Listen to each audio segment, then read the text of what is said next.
IRA credits are available. Industrial operators aren't capturing them.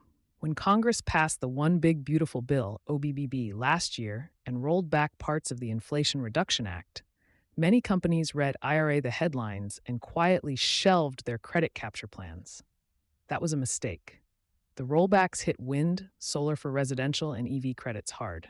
The credits most relevant to industrial operators for manufacturing, carbon capture, energy efficiency in buildings, and on-site solar are still on the table. Several have been enhanced.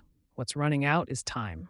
The ITC safe harbor deadline for solar and clean electricity investment is July 4, 2026. The 179D deduction for energy-efficient buildings ends for new construction starts after June 30th.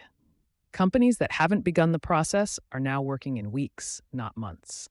The harder problem is structural.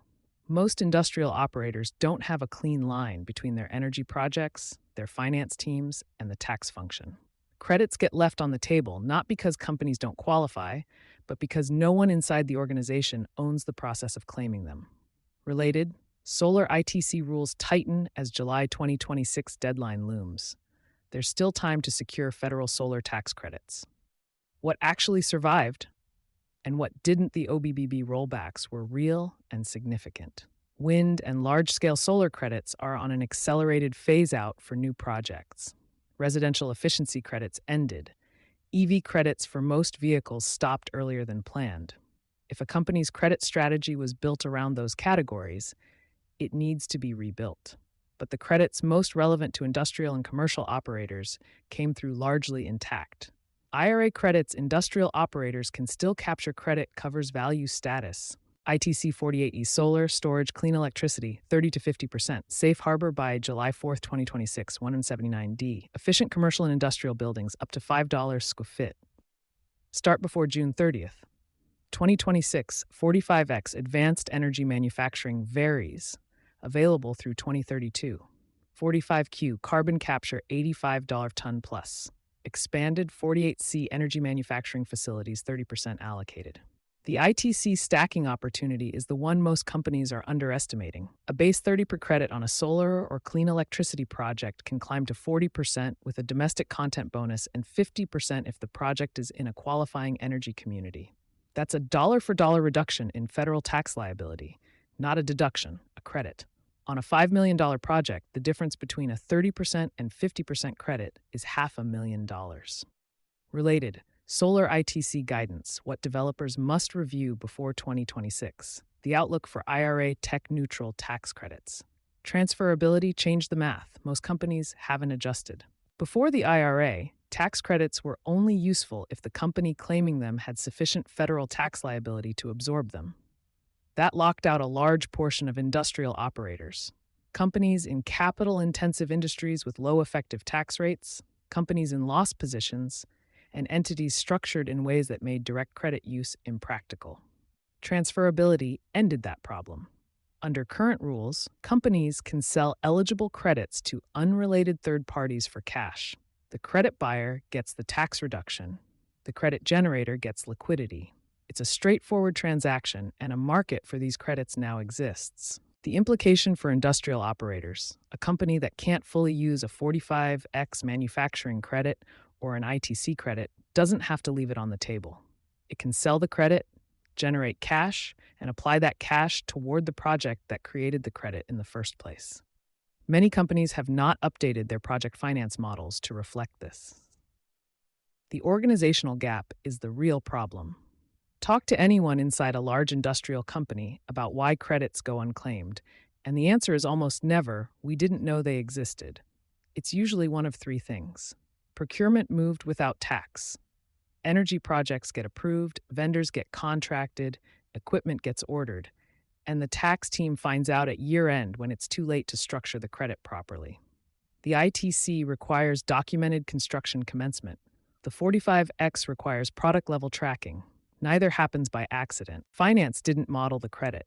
A project that looks marginal at a 10% internal hurdle rate may clear it comfortably once a 30 to 50% ITC is factored in. But if the model was built before the credit was confirmed, the project may never reach final approval. Companies are passing on economically sound investments because the credit wasn't in the original spreadsheet. No one owns the process. Tax, operations, procurement, and finance all have a piece of credit capture. In most industrial organizations, none of them fully owns it.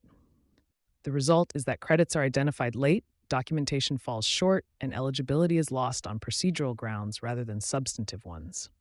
The 45X opportunity industrial manufacturers are overlooking ITC Safe Harbor checklist before July 4th, 2026.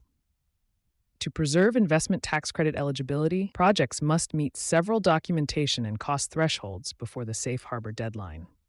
1. Binding contract signed. Contract must reference the specific project location. 2. 5% of project costs paid. Funds must be paid, not just invoiced. 3. Equipment documented. Equipment must be purchased for the specific project. 4. Continuity tracked. Project progress must continue through the placed in service date. Missing any of these steps can eliminate Safe Harbor eligibility and force projects to meet standard placed in service deadlines. The 45X Advanced Manufacturing Production Credit is the credit that got the least attention when the OBBB passed, and may be the most valuable for industrial operators in manufacturing adjacent sectors. It survived the rollbacks intact for non-wind components and runs through 2032 with no current sunset threat. It covers solar components, battery components, inverters, and a growing list of critical minerals.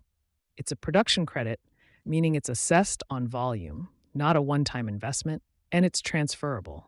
Manufacturers that are producing any of these components, directly or through contract manufacturing arrangements, may have a recurring annual credit they've never modeled.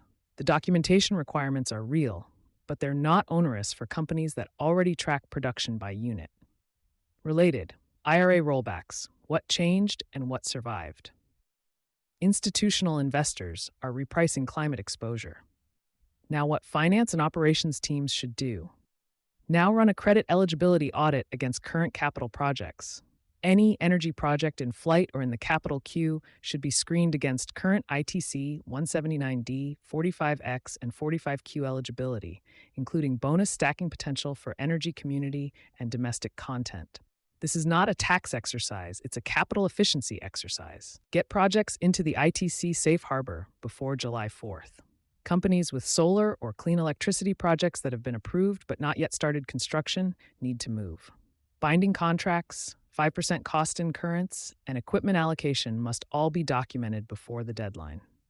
Missing the Safe Harbor means accepting either a forced 2027 completion or forfeiting the credit entirely. Build the 45X into manufacturing investment models. If your organization produces any clean energy components or is evaluating doing so, the 45X credit should be a line item in the investment case. It's a recurring credit with a decade of runway. Not modeling it is a financial planning error, not a conservative assumption. Assign ownership of credit capture across functions. Tax, procurement, operations, and finance all need to be in the same room when energy projects are approved, not sequentially and not at year-end. The companies capturing these credits consistently are the ones that have formalized the handoff. You've been listening to Sustainability Soundbites by Environment and Energy Leader. For partnership opportunities, please reach out to our team.